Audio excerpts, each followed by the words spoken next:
Hi guys, welcome back. We will continue with common stock valuation, this time using equity valuation model.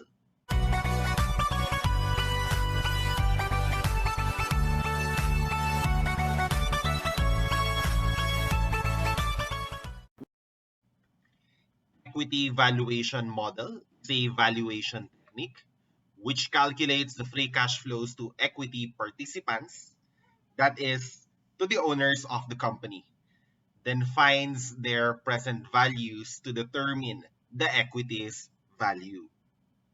To depict this visually, refer to the following diagram. You have here the timeline for the life of the company, which is presumed to be indefinite. We are to project the free cash flows to equity in year 1, that is 1 year from now, year 2, year 3, and so on until infinity. Then, using the required rate of return on common stocks or equity, we are going to bring back all of these free cash flows to year 0. Discount them back to year 0. That is now. We have the equity value. This is the intrinsic value of the entirety of common equity. Once we have this, all we have to do is to divide this by the number of common shares outstanding. Then there you go. You would have the stock value, the intrinsic value of the stock. To demonstrate how this is done, let us refer to the following case. West Corporation expects to generate 25 million pesos in free cash flows to equity next year.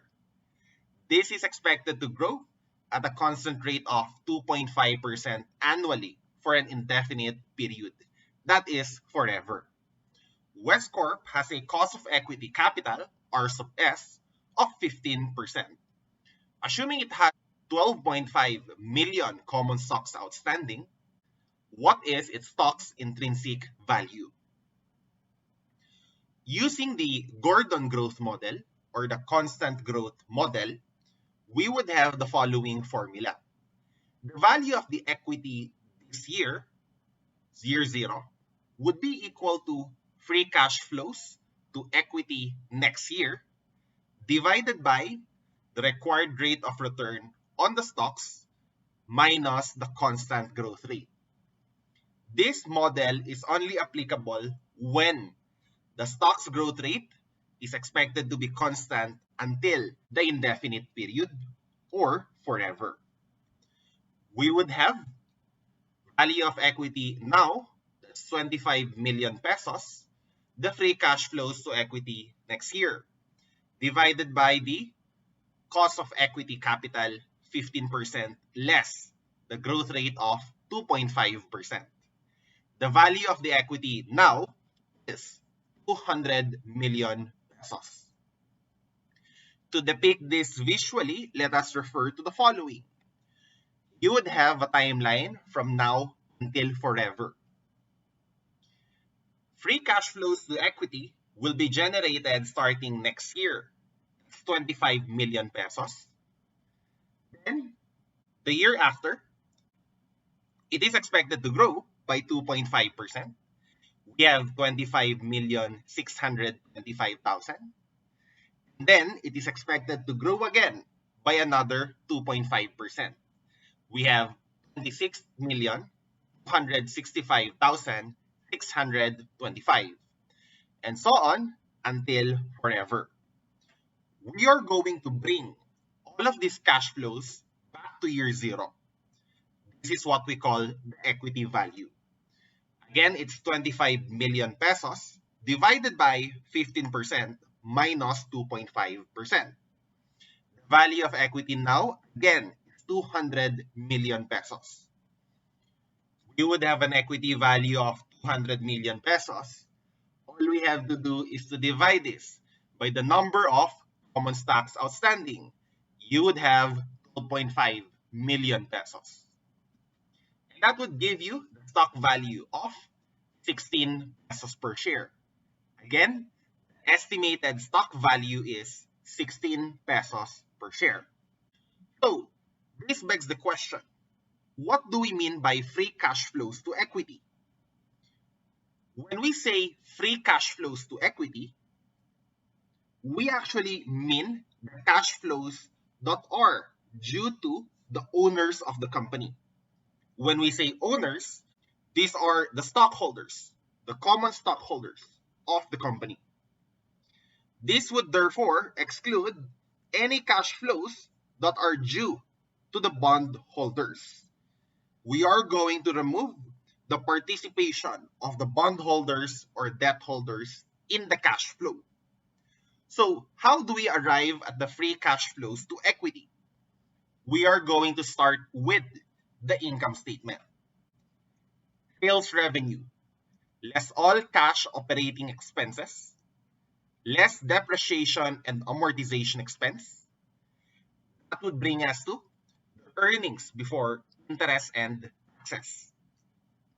This is our starting point in arriving at the free cash flows to the firm, looking at the previous video.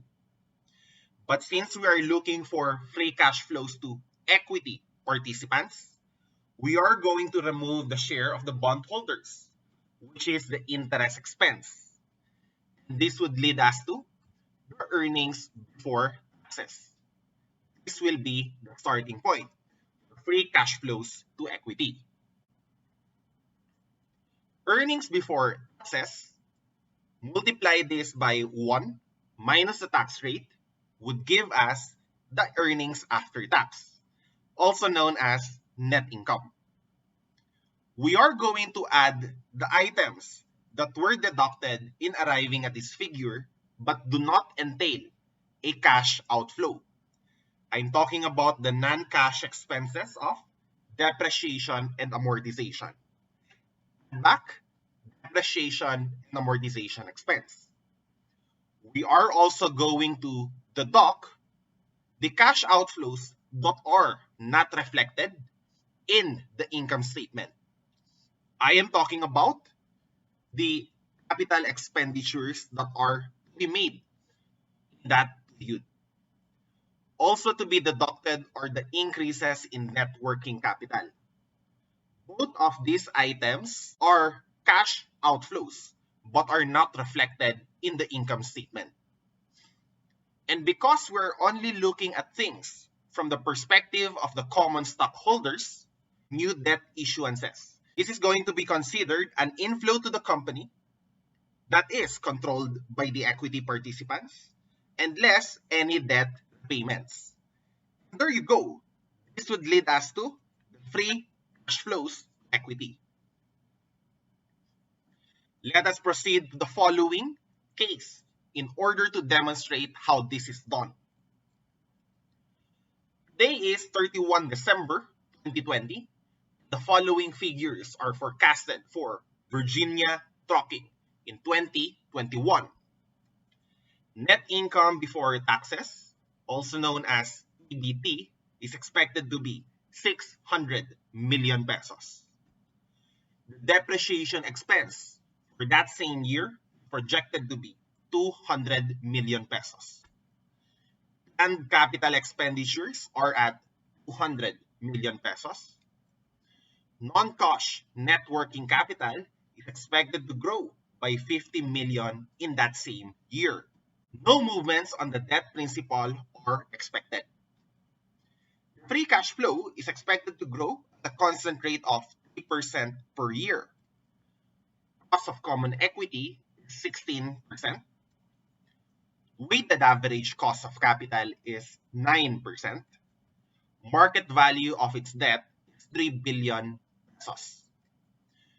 200 million shares of stock are outstanding. Effective income tax rate is 20%. So, how are we going to arrive at the free cash flows to equity?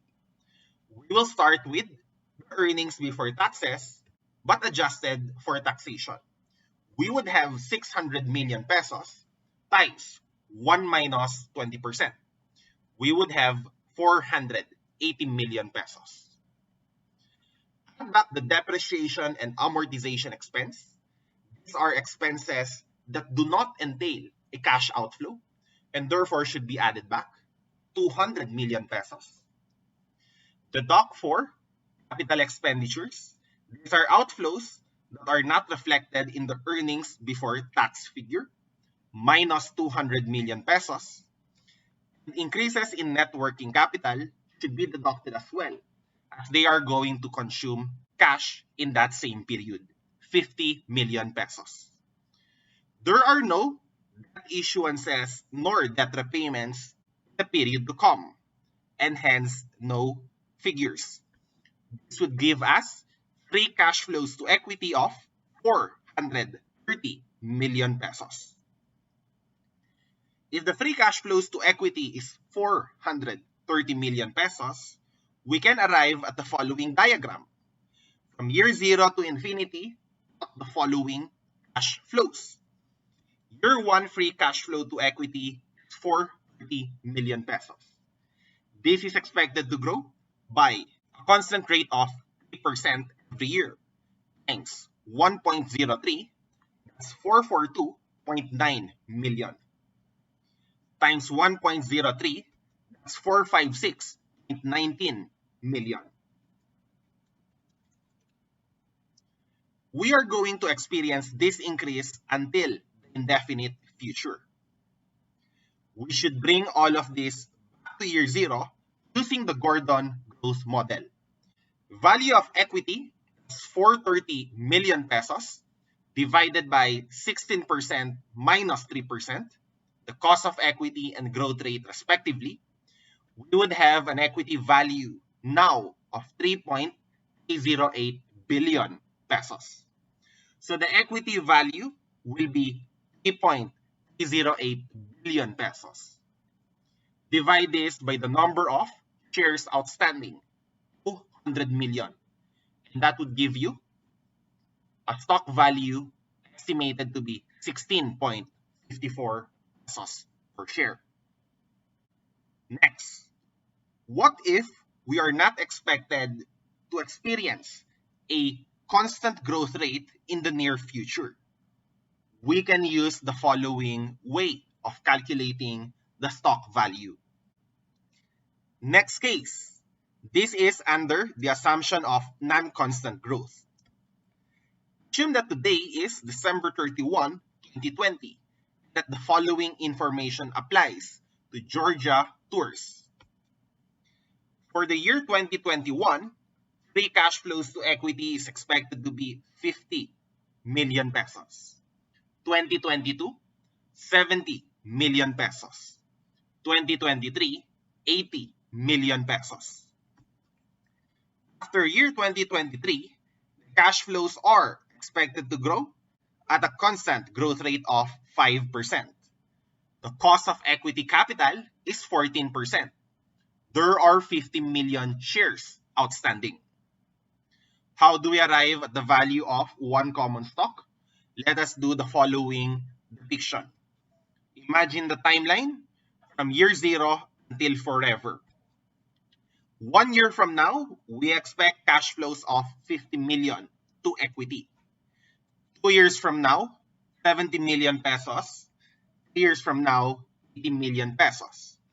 This is the non-constant growth period. This is, by the way, the terminal or horizon date. Cash flows are expected to grow at a constant rate moving forward. So, from year 3 until forever, we are going to use the Gordon growth model. Using the Gordon growth model, we have the following. Value of the equity in year 3, we have 80 million pesos times 1 plus 5% divided by 14% minus 5%.